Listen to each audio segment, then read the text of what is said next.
Assalamu alaikum, Mr. Kashif. How are you doing? Alhamdulillah, ji. Thank you very This much. is our first PTM podcast on third day of PTM. Lovely to have you in PTM podcast studio. Let me introduce Mr. Kashif. He is working with Ruda as an executive director in commercial operations and strategy development. Ruda is abbreviated as Ravi Urban Development Authority and is the destination development authority behind Ravi city. Uh, this is a pride for Pakistanis because this is the first city that is being built on a sustainability foundation. So I would want to understand the current situation of Ruda and what are the pillars on which it has built itself in sustainability theme. So, firstly, I'll have to take a little step back. This is a phenomena actually across the world where cities reach to a certain level where they don't have a lot of possibility to sort of improve from within. So, I think Lahore, being Lahore, has been an old city, and obviously there has been severe challenges of the sustainability in terms of the environmental degradation, congestion. Then we have a population, obviously, growth in terms of the organic growth itself, which is 2.54%. And then we have got the population surge coming from the adjoining town as well. So we're talking about, horrific 5-6% growth year on year, sitting at 14 million people. So that's not sustainable. Yeah. So I think where this is where the Ravi Urban Development Authority has come up to sort of create this new city next to Lahore. And we have obviously gone out to the government to declare it as another district already, and which has been approved as well. So it's going to be a complete new district with the complete foundation itself as a proper district government and all that. And what we are doing towards the sustainability is primarily the environmental projects as well.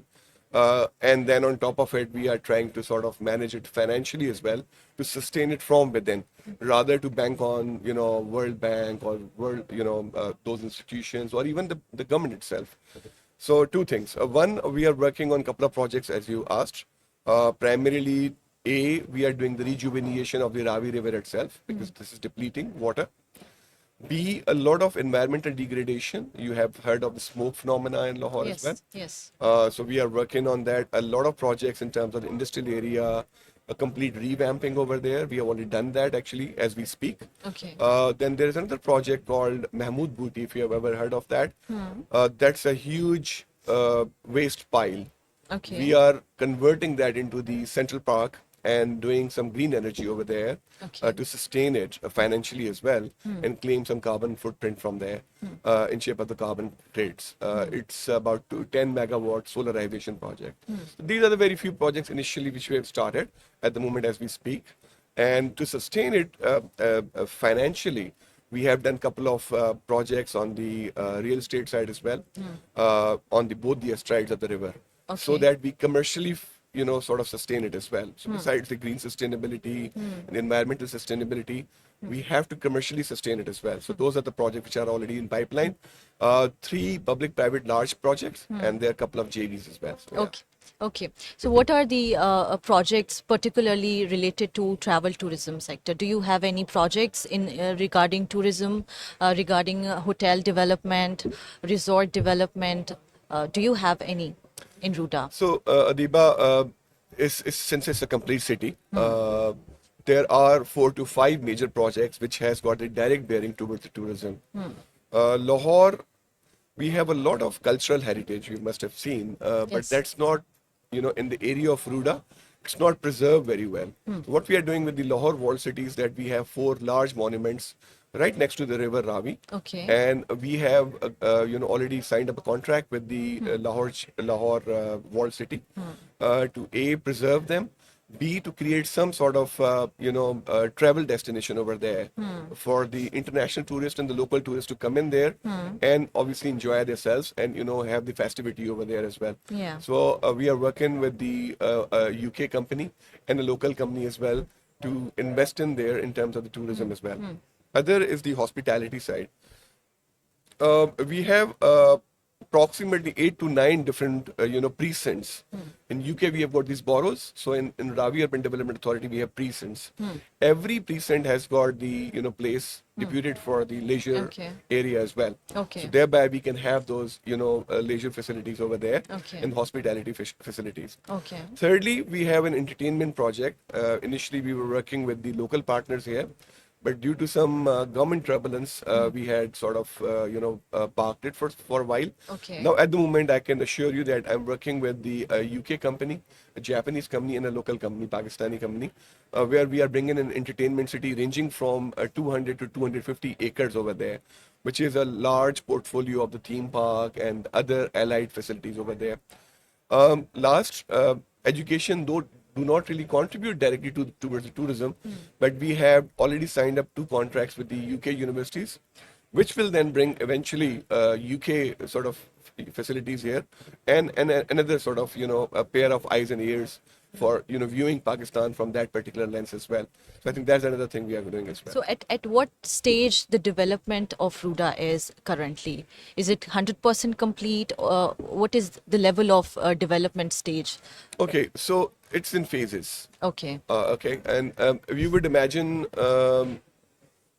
it is approximately 500 square kilometers. It's a Okay. very large development, and it's going to house almost 5 million people. Okay. So the time span is very large, 15 years actually. Okay. We are in the 4th year at the moment, Okay. and we had done 3 large public-private partnership projects, which are developmental projects, the residential and the commercial projects. And then we had approximately 5 different environmental-based projects as well, which we have already started. Okay. They are up and running. Few of them already been completed, so they are there. But you see, the time is going to take and then last one is the river itself. Okay. So the phase 1 is approximately 16 kilometers of the river, out of which 9 kilometers already been completed. So that's the quite fascinating thing. Without any funds from the government or any bank, we Yes. have already done that as well. Yes. So these are the few projects which already either started or midway or completed. But it's going to take X amount of time to obviously get there. 15 years, something which we are looking at the moment. We are in the 5th year at the moment. Right. Projects like these bring a lot of job creation potential. So currently, if I may ask so, what is the short-term job creation scenario and the long-term job creation opportunity outlook of Ruda for this country and the people surrounding those areas? I think I will break it down into the short term, mid term, and long term. I think Okay. the short term is something the authority itself is having almost 500 people who are working this particular authority which I'm representing. Okay. So that's the short term right in the outset. Once the authority was created, it started with 200, 100 odd people, and now we have reached to 500 people. That's employability of, local sort of people as well as the people from other provinces as well. Midterm, we have this organization growing, but then what we have started doing it is obviously these projects which is already up and running. We have the contractors and subcontractors who are obviously working along with us, and then we are working on few villages over there in that area to bring about that social transformation Yeah. and that trickle down effect of the benefits which Ruda or the government is getting to put it back onto the people as well. So whatever villages we are upgrading, we are Yes. putting those people in that very area to actually work in there. So that again another facet of that. And last but not the least, the 3 large projects which we started, we are expecting to at least house almost like 2 million people to work over there. So that's the kind of employability possibilities which we have. Indirect is the industries which are directly related with this particular project, like the cement industry, the other allied industries, 49 in number. So they are also being benefited sooner once we have the more production possibilities. Once the construction is there, so obviously those industries will be getting benefited as well. Okay. I'll be asking you one last question, and that is related to the funding and resources, because as you mentioned, it's a huge project, Yep. and it has a lifetime span of, as of now, to begin with, 15 years for Absolutely. completion. Yes. And even bigger projects, there must be across the world. There are many other projects where funds are secured, but then there are challenges as well to make those funds sustainable. So, what are the challenges in that regard? for investment from the investment perspective, and how are you going to overcome those investment challenges? So I think that was a big ask. Country like us, obviously, we have always had the challenges from the government side to fund the projects like that. So what we had decided the outset was to not to take any funding from abroad Okay. and outside or even from within the government. Okay. So we had obviously raised some funds initially to sort of buy the land, initiated some projects, and we have been sustaining the operational expenses approximately over 100 million month on month for the operational expense itself. Now it's actually grown to 200 million. Okay. Then we had already made approximately significant amount of 20 billion contribution toward the capex investments as well. And so far we have not borrowed any money from any banks or something.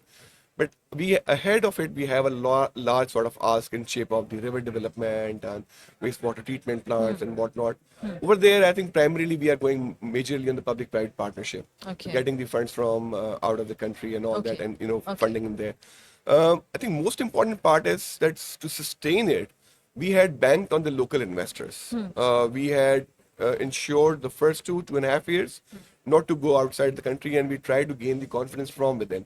So whatever projects we signed off, one of them was $1.1 billion, one of them was $6 billion. We had the investors from within. And once those investors have shown the confidence onto the RUDA, now we have gone out to sort of gain the confidence because we had the requisite confidence from within.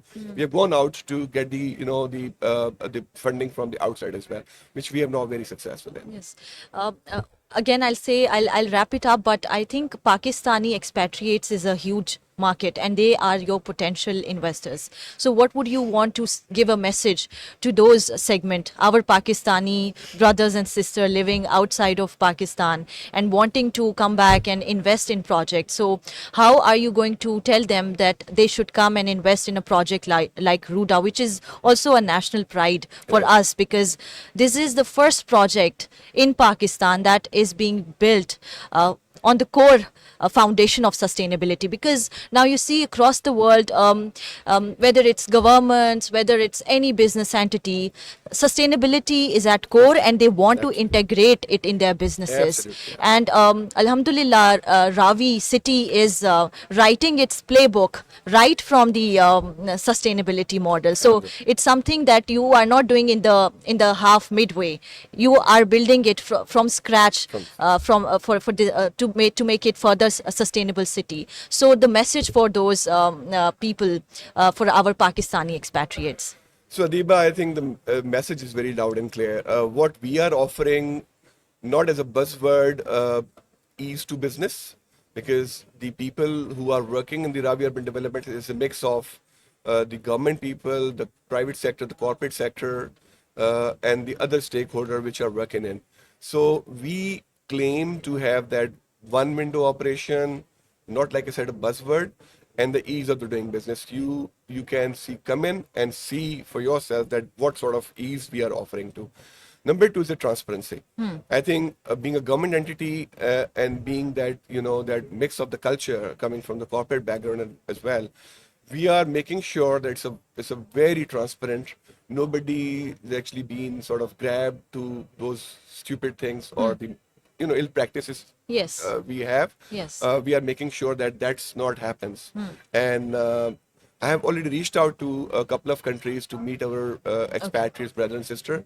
They have been really overwhelming, and they have actually initiated a lot of interest in first of our two projects, which shows their sort of confidence in us. So I think continue to do that, and we will definitely, not let you down there. Thank you very much. Thank you so much. It was lovely having you and having this insightful talk and learning about the development of RUDA initiatives and how it is taking up its vision to make Pakistan's first sustainable city. Thank you so much Thank you, for the Adiba. work that I you're really doing. respect that. Thank you very much. Thank you.